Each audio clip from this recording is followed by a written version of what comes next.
Although my reflexes aren't what they used to be when I played TF2 Alpha a lifetime ago, I'm really enjoying the finals. But as its performance can be a little erratic, I wanted to find out the graphic settings that would maximize the frame rate with minimal visual compromise. Unfortunately, there's no built-in benchmark, nor is it possible to choose the game's maps in single-player mode. Thus, the practice range will have to do. In fact, for lack of a better option, what you're looking at now is the path I've followed countless times, and serves as a proxy for a real benchmark on actual maps.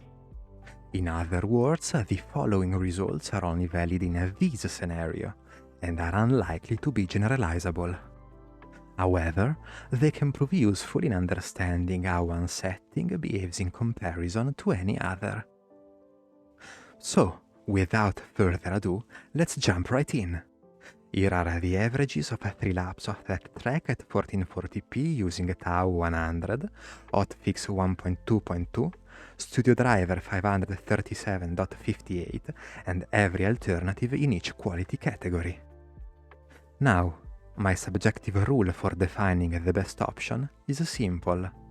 I select the one that gives the highest 0.1% low, unless its average is 12 fps lower than the baseline, i.e. the low preset. Therefore, the best view distance is high, anti-aliasing is epic, shadows is high, post-processing isn't high but medium, textures is epic, effects is high, foliage is epic, and finally, global illumination resolution is medium. Then, the same tests as before, but this time with patch 1.3.0 and Studio Driver 546.33. I know, I shouldn't have changed 2 variables at once, but I had forgotten to prevent Steam from automatically updating the game. So, here we are. Nevertheless, the best settings are consistent with the previous ones. View distance high, anti-aliasing epic, shadows high, post-processing not high but medium, textures epic, effects high, foliage epic, and lastly, GI-res not high but medium. However, the more observant among you will surely have already noticed some changes as a result of the video driver and or game update.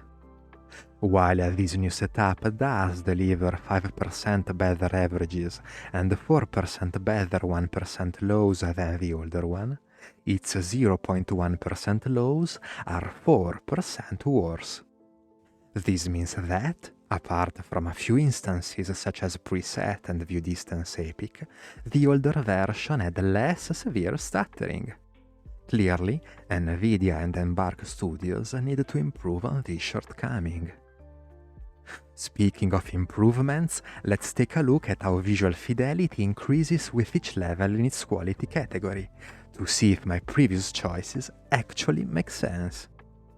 Visual distance mostly involves elements like the loadout station, bushes, and facade decorations moving from low to med. The cache box, its targets, and trees from med to high. The loot box wire entries again from high to epic. High seems the minimum acceptable level to me. Anti-aliasing is only relevant when using Tau, and the difference is barely noticeable, especially from medium to epic. Still, the latter performs better. As for shadows, the winner is crystal clear. High. Post-processing has an impact on the bloom from the skylight and on the lens flare over my weapon. I personally find these distracting, so medium is my maximum acceptable level. Textures is quite puzzling, as I only notice an enhancement when going from low to medium, and yet epic offers better performance. On the contrary, the effects effect is effectively effective. Low is low, medium is medium, high is high, and epic is arguably lower than medium but higher than low. I don't know, but it is. If possible, Foliage is even more baffling than Textures, as I can't see any change at all between its levels. But Epic somehow performs better. So it's my pick. Global illumination resolution has a subtle influence on visuals, but not so subtle on frame rate. Focus your attention on window frames, and you will agree with me that anything beyond medium is unnecessary. Now that we have defined and confirmed our optimized settings, let's bump up the frame rate a bit via DLSS, shall we? As you will see in a moment, quality strikes me as the first compromise between, well, quality and performance. Hence, this is what I would and do use.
Next, the most controversial option, ray tracing.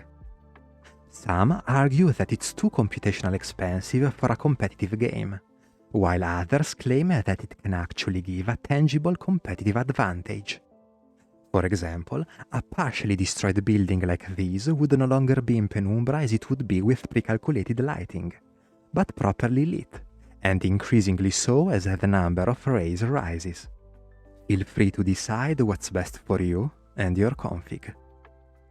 As for the remaining settings, while I like my field of view at 100, I actively dislike motion blur, lens distortion, and chromatic aberration. Finally, I play in exclusive full screen with G-Sync on, V-Sync on in the MVCP but off in-game, and reflex off because I already limit my FPS to 120. For more information on how to set these things right, please watch the video linked in the top right hand corner. In the meantime, Happy New Year and fare you well for now.